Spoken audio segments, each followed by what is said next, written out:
Endless Hustle, presented by Doc Swinson's, the legendary whiskey blenders from Ferndale, Washington. I absolutely love Doc Swinson's, and if you haven't tried it, go to their website and check out their selection.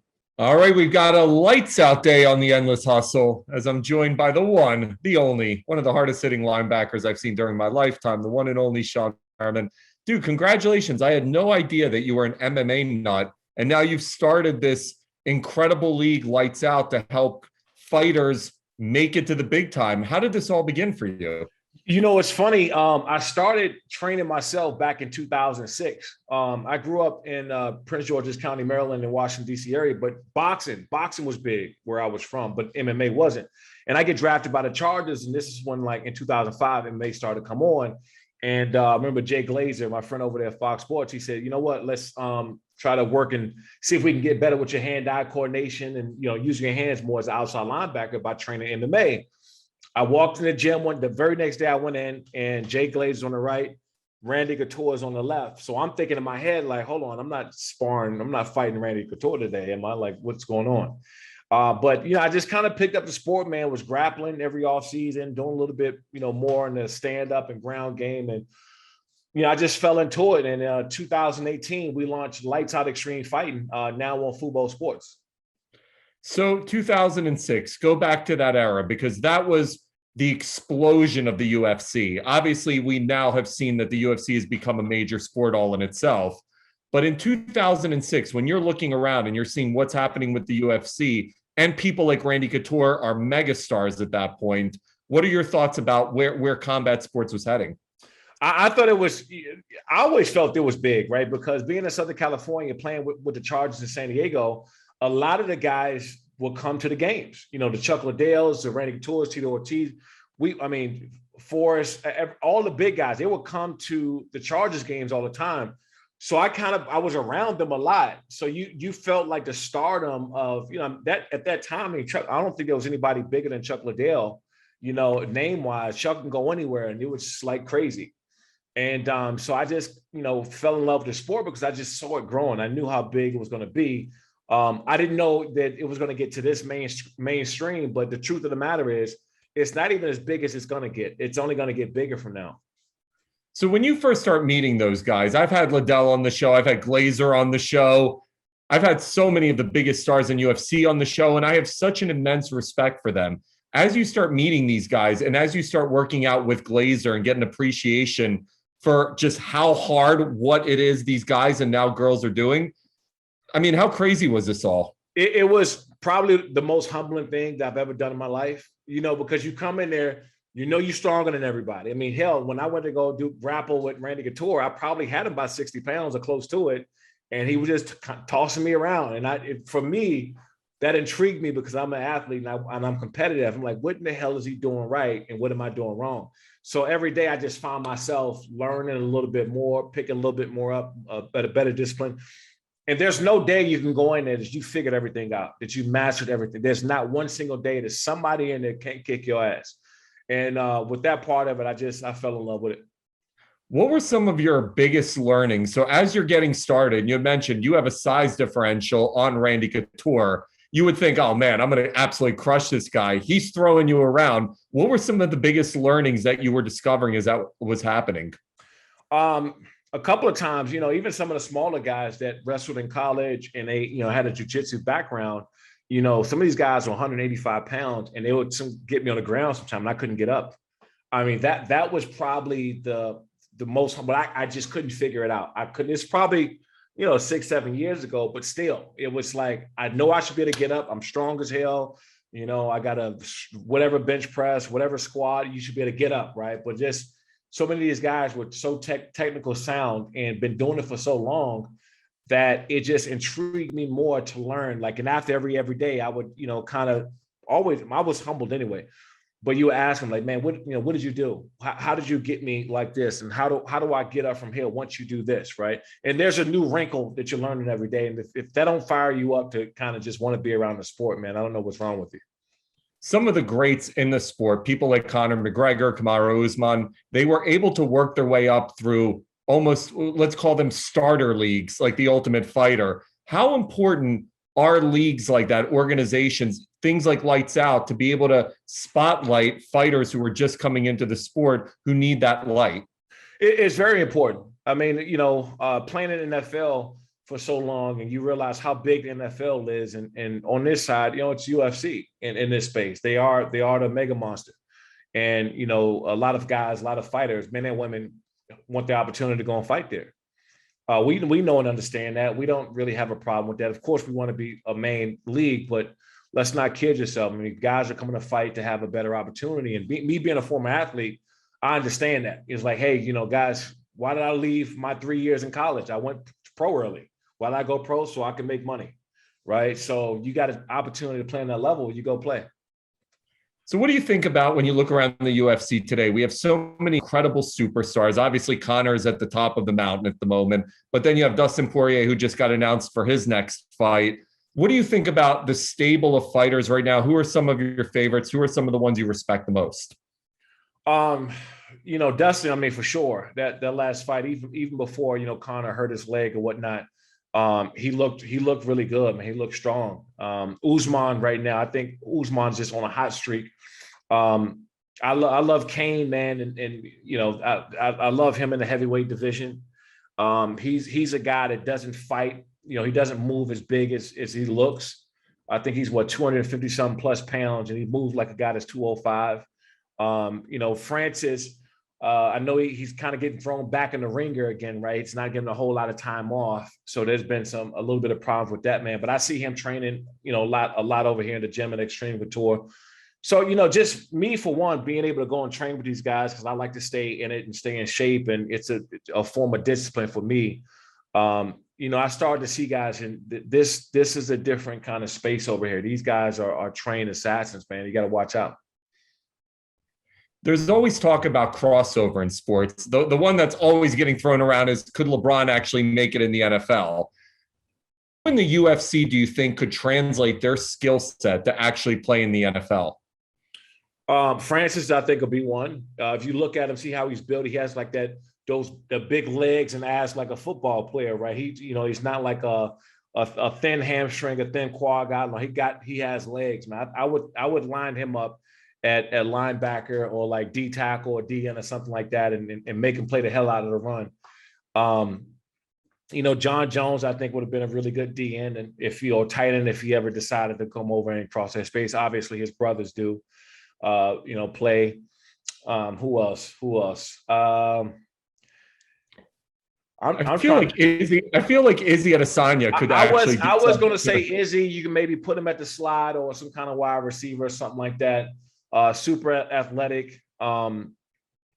He's very long too. You got to watch out for those guys. I played with a few guys that come across at the little guys, the skinny guys, and actually are the worst ones. Because they just have no body fat, man, and everything they do, you feel everything. He's almost built like Antonio Cromartie, who I used to play with, to play cornerback. I would compare Izzy to that kind of body frame. I always look, man, and vice versa. I look at some of these NFL guys. I'm like, man, what if a guy like Khalil Mack, if he ever decided to take it serious and learn, jiu-jitsu and get better and actually go take a fight, man, this dude probably hurt somebody. Khalil Mack or Aaron Donald, one of these guys. If they got serious, man, they can do some damage over here. I was talking to Glazer about him training NFL players and athletes all over the spectrum, and how getting them into MMA essentially elevated their skill set in whatever sport that they were professionals in. How did it change your skill set when you were still in the NFL? I think the biggest thing that I did was my leverage. I got a lot better with my leverage. You're playing against guys, and we talked about Randy Couture when we were starting to pummel, and I just couldn't figure out why he was able to move my body the way that I did. His leverage was next level. And so I think the first thing that changed with me is my leverage and being able to open my hips when I'm in the pass rushing position against those 30 or 50 pound linemen. That was the first thing I noticed. The second part is my hands, man. I mean, I was reacting, learn how to grab guys' wrists, use my leverage and balance when I opened my hips to turn a corner, and I wasn't falling as much. And I got really violent, man. My hands, I got so violent with them, and only because I was just so used to use them in different grappling situations and not letting guys, get advantage or get you in certain positions.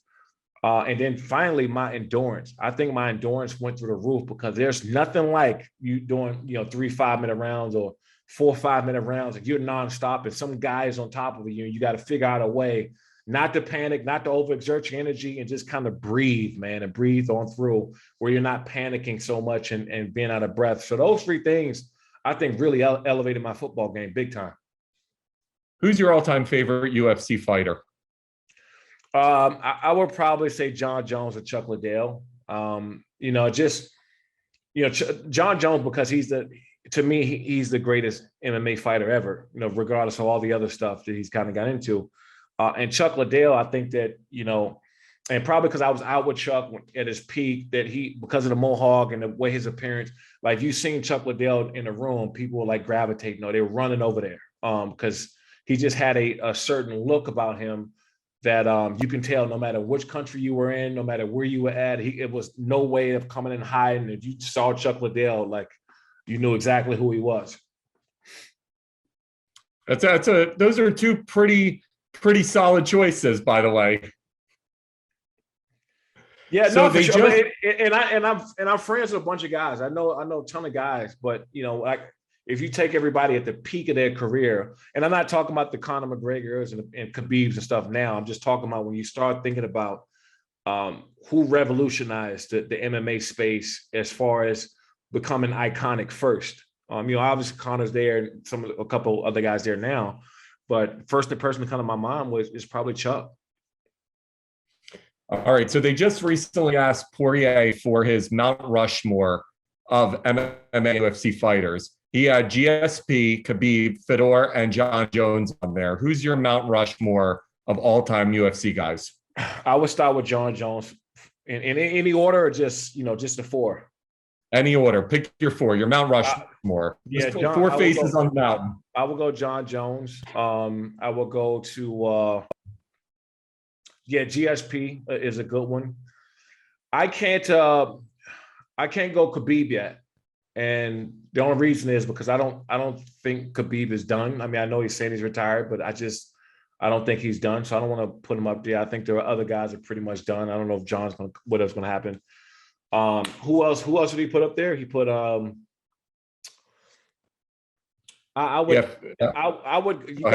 gotta put like a Randy Couture up there too, I think, maybe at some point. And maybe, I don't know. I can't go Chuck, but Chuck was iconic. But the fourth one is hard. I guess you can go Khabib, but it's hard for me to go with Khabib because I just don't believe he's done. I'll throw one name that people seem to have forgotten, but he's arguably the GOAT, Anderson Silva. Yeah, Anderson. But in two, so when you're talking about iconic people, and because I played in the NFL, I grew up playing football and basketball and whatnot. When I look at somebody that's iconic, they know who they are and they don't even watch the sport, right? Like if you know who Chuck Liddell is, who John Jones is, Anderson Silva, man, he was so big at his time that he's another iconic one. And the reason why I think that, for one, people aren't, including myself just now, of why people are not putting them up there is probably because this last, several fights or whatnot. And that's why I always kind of had a little bit of a problem with guys fighting longer than they should. Because once you do it at a high level, and I've been there where I played at my peak and I had some injuries and I kind of just hobbled through a couple of years at the end of my career. And so sometimes that you leave people with that and not what you've done over your body of work. All right. So I want to switch gears to your career because I remember your career very vividly. I mean, you were an absolute monster during your day. Let's take it back all the way to high school. You're a standout high school athlete. You're getting recruited by pretty much everybody. You decide to stay in state and you go to Maryland. Walk me through recruiting at that time. What was it like? Give me some great recruiting stories. Was it as much fun as I hope it was? It's funny. I never went on one recruiting visit. I never went. I committed to the University of Maryland my junior year in high school.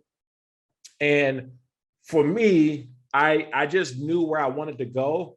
I wanted to kind of set the tone about, Maryland athletes and guys from the area staying home. That was really big to me because there's so much talent in that DMV area. That DC, Maryland, Virginia area was so much damn talent, but guys would leave and go to Penn State. They would go to Alabama, Florida State. Before you know it, these guys were becoming like all Americans, and they would go somewhere else. But you look where they're from. They're from Prince George's County, Maryland. They grew up 25 minutes from where I did. So I was like, damn, why you guys, you're leaving and going to these other schools when we have the best talent. So that was it for me. I never even talked to or went on another college visit. I mean, just not even to have fun. Like, have you ever seen He Got Game with Ray Allen? Like, you didn't want to just. But you know what? That's why I didn't want to go. That's exactly. Can you imagine? I'll go down there to Miami, the Hurricanes. I mean, come on. Like, you go down there. How many times you not leaving without signing on the dotted line? I was too young for that pressure in my life. Yeah, all of a sudden Maryland's getting a call and they're like, sorry, Coral Gables wins on this one. Right. Exactly. Then you become a stud at Maryland. And I remember, every year there's that guy who's the freak in the draft. Vernon Davis 1 year, you were 1 year. There's always that one who the measurements are off the charts. You were the guy that year. At what point do you realize that you're going to be a first round pick? And once you do realize that, what's the process from that point forward? What's funny about that is we have the freshman orientation, and we're in a team meeting room with everybody and the whole team.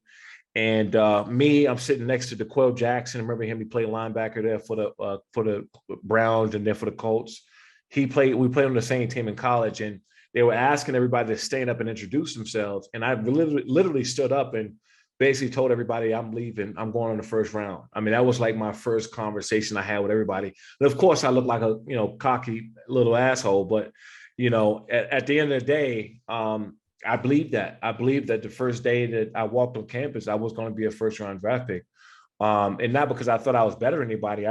My work ethics were insane. And a guy who you just mentioned in Vernon Davis, we battled every day. It was probably harder in practice because being him was fighting every single day between I had to run with him on passes and he would have to block me on the runs. And every day it was a fight. By the time I got to the games, it was easy. So I knew pretty early on though. So when you start obviously getting the agents coming at you, now the teams are scouting you. When do you realize, all right, this is actually a reality? This isn't just a dream anymore. I don't just believe this. This is now reality. Well, they give you the draft grades, right? So when you're in college as a junior, you get a chance to send your draft grades in. And I was at the point where I could have went third. They could have came back with third round. I was out. I'm like, you know what? There's more money than I'm making right now. I'm out of here, right? And then they ended up coming back with somewhere in their first round. That's when I knew. I said, okay, well, I'm on everybody's radar. When you're projected to be a first rounder, whether it's number 1 pick or 20 or 21, the 21st pick, you leave. You have an opportunity to be going to first round. You leave, you go make a better opportunity for yourself. College will always be there. That was my thought process in it. So I knew when that draft grade came back, I was out. That was pretty much it. When's the first time you used lights out? When did that nickname actually materialize? My sophomore year at Frederick Douglass High School in Upper Marlboro, Maryland, I knocked out 4 kids in one game. And right after the game, people come run up to me. I had like 20 or 25 students come run up to me and they said, man, you knocked those guys' lights out. And I looked at everybody and I was like, yeah, call me Lights Out. And that name stuck with me. I had no clue. I got to school on Monday and I got my book bag on. I'm walking around and everybody's like kind of walking by me saying, oh, good game, Lights. So everybody's calling me Lights. 2 weeks later, I went to go talk to my mom. I said, Mom, everybody's called me Lights Out now. I got to get this tattoo with this light switch. I got a light switch with a hand doing that on my right forearm. I said, man, we got to get this tattoo with my right forearm. And I begged her. She said, no. She finally let me go and do it. But that was one of those things, man, that, you get that name like you're in Rucker Park, but you actually got to like live up to it. So when you get to the NFL, obviously it was a very different NFL back then. Now you can't touch anybody.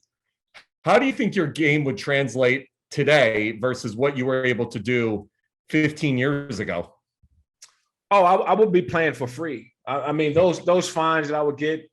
And I wasn't a dirty player by any standpoint, but I've always had the mentality that I'm going to get you on the ground by any means necessary. right? So I'm not in that split second seeing if my head is out the way or seeing if my, shoulder pads are too low or I'm hitting the quarterback below the knee. Like I was trying to get people on the ground no matter what. And so that's where I kind of I would have lost a battle there, because some of these hits I'm seeing, I'm like, guys, how was he supposed to move his head out the way? And his shoulders pads are doesn't make any sense. So I was just one of those players. Dude, I don't get it. Sometimes, first of all, the speed at which you guys play at, none of us normal humans can ever comprehend it. But when you're watching in slow motion, and even if you hear experienced NFL analysts and they're like, that's a dirty hit. And meanwhile, you have guys moving at each other at unprecedented speeds. How can you even adjust when you're already in the motion? I've never understood that. What do they expect? You can't, man. I mean, because the truth of the matter is there's a lot of people making these rules that never played the game.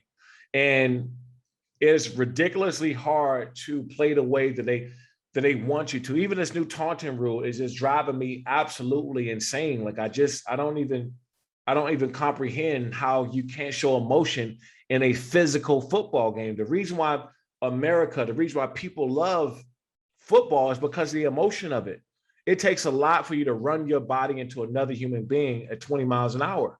It just do. And then when you're finally successful at it, you want to get up and you feel good about it. So how do you control your emotions? You ask me to play the game the way that I love to play the game, and saying if I look at somebody too long and move my lips, or if I say something, you're going to flag me and penalize the team. And that, just like you said, in that split second, this guy maybe just kicked my ass for 3 quarters and I got one off on him in the 4th. And so how do you control your emotions at that point? You can't. Well, there was a penalty yesterday that absolutely blew my mind, where there was a roughing the passer call for Kyler Murray. Oh, I seen it. Was terrible. When I see something like that, I think to myself, guys of your era are probably sitting there like, what the fuck is going on? No, that's exactly what I was saying. And also, too, I got an 11-year-old son that plays quarterback, and I'm around a bunch of kids that play, and I'm always telling them, how safe football is now and how to tackle. And the parents ask me all the time, hey, you think I should let my kid play football? And my answer is yes. Football is the greatest sport on this earth. I mean, there's nothing like it. But when you start to see things like that, and they taking the fun and the joy out of the game, I mean, that penalty against Kyler Murray, I'm sitting there thinking like, it's like a sick joke. Like there's got to be some kind of joke where if you're playing in that game and you get flagged and you cost your team something, you're like, man, do I want to play this game? Do I really want to go down this lane anymore? I mean, what got me playing football is the Ray Lewis's and Deion Sanders and, all these guys that when they approached the field, they were emotional about what they did. They loved what they did. And so if you start taking that away from guys, I mean, how's a 11-year-old Sean Merriman looking at the game, watching that Kyler Murray hit? How do I even want to keep playing football if I know that I can't even do that? Right. So it's a bigger thing in how they're treating this whole situation right now. So I want to talk to you about injuries, because you had one of those careers where you're at the top of the top of the top. You're all pro 3 straight years. And then all of a sudden the injury bug hits you, and it felt like that was it. It pretty much, once the injuries came on, They came on worse. And next thing you knew, you're out of the league. Yep. When did you realize that it was over? When did you realize like this was it? The injuries had gotten me. You know what? I was fine after my knee injury. And the injury didn't, I came back actually pretty healthy from that. But what happened was when I came back, I was compensating on one side because I had surgery on my left knee, and I started to slowly tear my right Achilles. Now, the Achilles is what got me done. That's what ultimately I lost a burst. I couldn't jump off the line of scrimmage and pass rush like I wanted to. The knee actually didn't really bother me as much. I came back from the knee pretty strong. And once I tore my Achilles, that was it. I came back and I played 2 years after that, but it was never the same. I was never able to explode off the line of scrimmage. All the things that really helped me go and have those 3 straight Pro Bowls, because, that was, you get a guy that's running that fast at, 265 pounds towards you and athletic. It's pretty hard to block a guy like that. So, at that point, so you can feel in your body that it's no longer there. Oh, absolutely. We used to watch film. When I watched film, and I would see certain guys block me who wouldn't have a chance in hell 2 years ago. I'm like, God, man, so you try to mentally get by because you still have flashes, right? So even when I got to Buffalo, I'll have some games where I had, even my last game I played there, like 8 or 9 tackles, 3 TFLs. So you'll have flashes of being able to do it, but you can't do it on a consistent basis. And that's, I think, what got to me the most is that I couldn't go out there week in and week out and do that same thing anymore because my body either wouldn't heal fast enough or it just didn't have enough to keep going out there and doing the same thing. And watching it on film, I think was slowly eating me apart, especially like my last year or two. And I'm thinking like, dude, and 3 years ago, 3 years ago, this guy's no way in hell he's blocking me. I'm right by this guy and I'm getting 2 or 3 sacks this game. And then that, the injuries happen and you lose something and then it never really comes back. I had Darren Woodson on the show and he talked all about how there was a moment when he was watching film and he saw someone get blown by. He goes, "Who is that?" And he looks closer at the film and he goes, "Oh shit, that's me." And he couldn't believe it. And he knew at that moment his career was over. And as an athlete, he was actually saying to me, "You're always the last to know. You just, no matter how much you want to believe that it isn't over, there's a moment where your body just doesn't respond the way it used to." Yeah, it was definitely that. I actually came back and I played better towards the end because Achilles, it takes, up to 12 to 16 months to actually get 100%. So I felt better as it went on, but I knew that there was no way for me to ever return to what I was before, because once you go into that knife one time, you're never the same. I try to tell guys that. I say, look, you might come back the same, you might do some stuff better, but you're never really officially the same once you go under the knife once. So I'm a lifelong Giants fan. I love Saquon. Guy's a once in a generation talent. Is he ever going to be the same in your opinion, or are we seeing the beginning of the decline now? Well, I think he's just in a bad situation, to be honest. They had no real plan for him coming in. They just wanted him to come in and be a workhorse with no real plan. If you look at somebody like Tennessee and what they was doing with King Henry down there, Derrick Henry, they had a plan. They beefed up the offensive line. They brought in Brown. They brought in, they brought in Tannehill. They had a whole plan. Brought in the new coach. God, the guy from New England. I'm having a brain fart. Me too. I'm having one too. But and I played against them. So they had a whole plan, and it just seemed to me that the Giants' plan is to bring in this workhorse and let's use him as much as possible. And that resulted, unfortunately, in injury, but also too, they're not getting any better. So, it sucks because, we are watching a generational talent, but they're just going to run him into the dirt with no plan to get better in the future. By the way, the guy who we were just having brain fart over was Mike Vrabel. Vrabel. Vrabel. I hated playing against him because he was always smart. He's a very smart player. What was your hardest hit that you remember? Who was the hardest that you knocked out? Probably Priest Holmes, my rookie year. I hit him and he was knocked out. He was basically asleep for 2 commercial breaks. And that was and that was another thing too. When I got there, I got to camp late and I wasn't even fully in shape like that when I got there. And there was a lot of talk about me being this or being that. And a lot of people didn't even understand this whole lights out thing and all this other stuff. And they thought I was just college. And so LT and Antonio Gates, none of them will call me lights until that hit and that we played them. And I remember I hit them and I was at one point probably the scaredest also I've never been really scared on the field until that hit. I got up and I celebrated.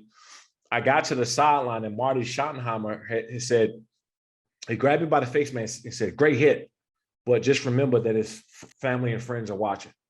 And so I went back over and I saw that he was still out. And I was like, man, this is, serious. And I don't think he played again after that.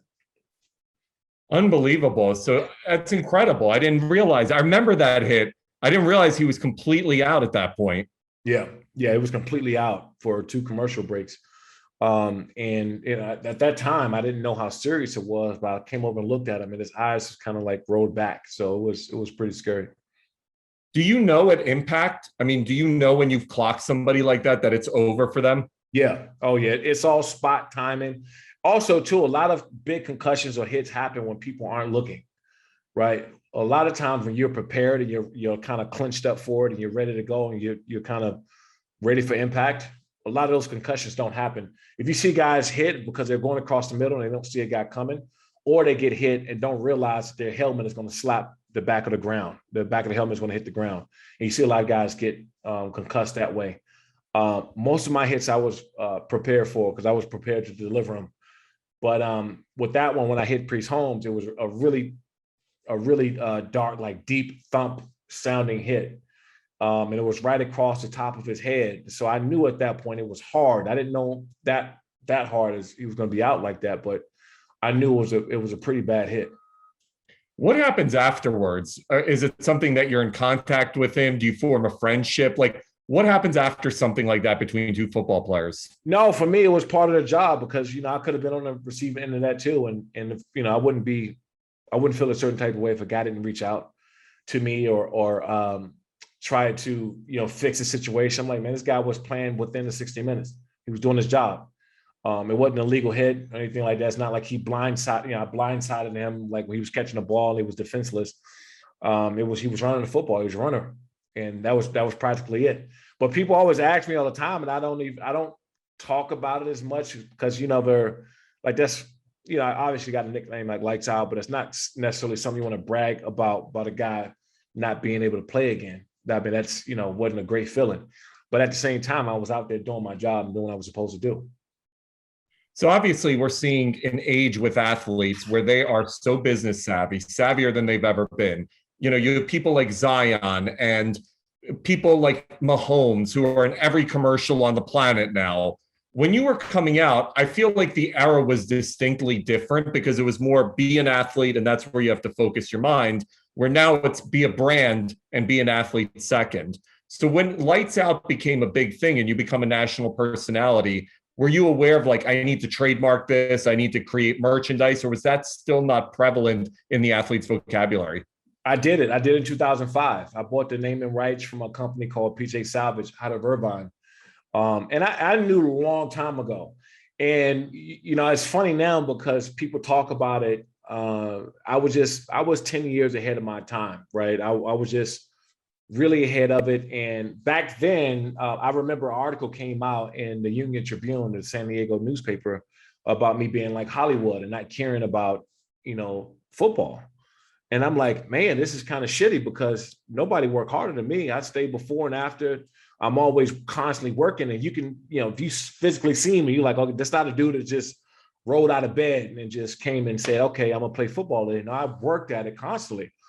But, when that article came out, it was really just discredit the personality and the brand building that I started a long time ago. And I just believed in what I had.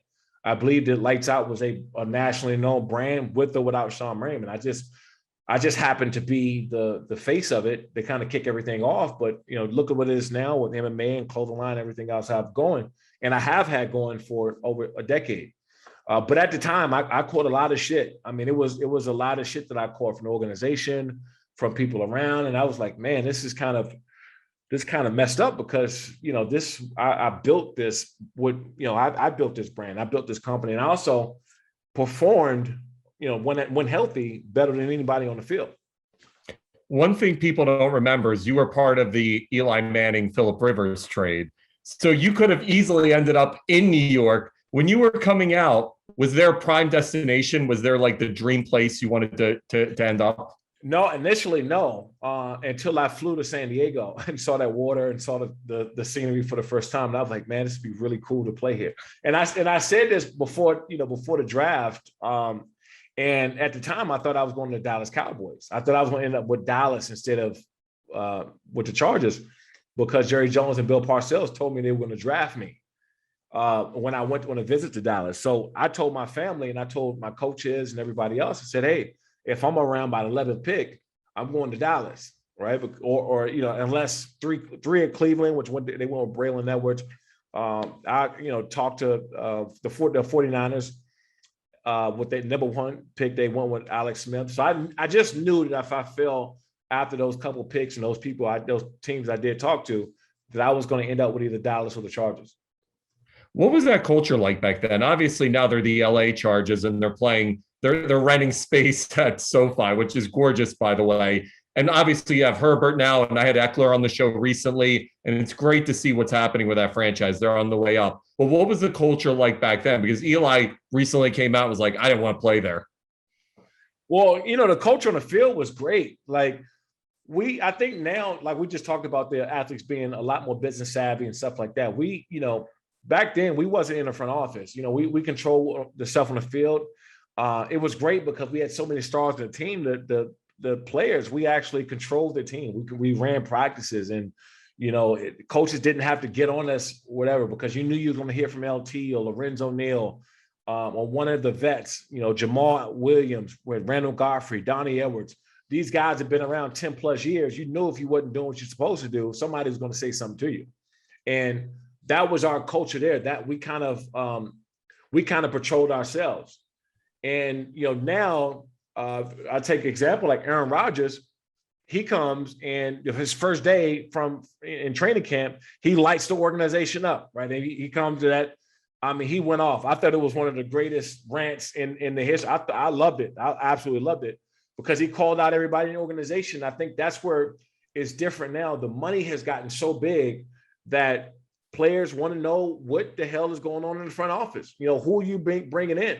Who am I throwing to? Who am I catching the ball from? What defensive coordinator, offensive coordinator you're bringing in? Who I got to take the calls from? And that's where the game I think has shifted now, because you are giving out Patrick Mahomes $500 million contracts, right? I mean, these quarterbacks are making 20. What Dak is making 35 a year or whatever that crazy number is. I mean, guys want to know what the hell is going on now. So what was the running joke in the locker room as Philip Rivers was popping out kid after kid each year? Were you guys just like every offseason, like, here we go again? Phil's got 6, 7. Like, what was it like back then? It was, honestly, it was no jokes. It was almost like with Phil was like a kid himself, right? Like it seemed right because he had such a young spirited kid, kind of mentality where he was always, just competing. He was always just up against you, always talking, always. And so it seems like he could be the only guy that could handle 7, 8, 9 kids in one household because it was just his personality and who he was. Sean, this has been awesome, man. Congratulations on everything with Lights Out. As a huge MMA nut myself, I always love seeing these younger fighters or guys who need a spotlight really getting that spotlight. And I'm happy that you're able to really help them with that, man. And you were awesome when you played. I remember like yesterday, and it's just incredible to see how much the league has shifted. And I sure missed the old league. It was a lot more fun, but at the same time, I wasn't the one taking the hits. So awesome, man. I appreciate it. And then check us out, man, on Fubo Sports, October 30th. I think we go live at 5 p.m. Pacific. Awesome, man. Great stuff. Thanks for a great chat, Sean. Appreciate you, man. Thank you. See you, brother. Take care. Right, take it easy. You too.